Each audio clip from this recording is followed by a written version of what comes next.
mga pamahiin para yumaman. Bawal magwalis sa gabi. May ilang paniniwala na ang pagwawalis sa gabi ay maaaring alisin ang pera o kapalaran sa tahanan.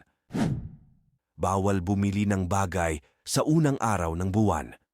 Ito ay ipinagbabawal upang hindi magdulot ng kahirapan o pag-aaksaya ng pera. Paglagay ng pera sa bulsa ng bagong taon.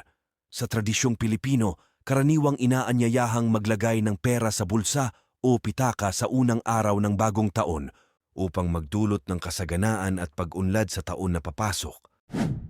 Paglagay ng mga larawan ng mga bagay na nais mo. May mga naniniwala na ang paglalagay ng mga larawan o imahe ng mga bagay na nais mo tulad ng pera, bahay, kotse at iba pa sa lugar na madalas mong makita ay makakatulong sa pag-abot ng iyong mga pangarap.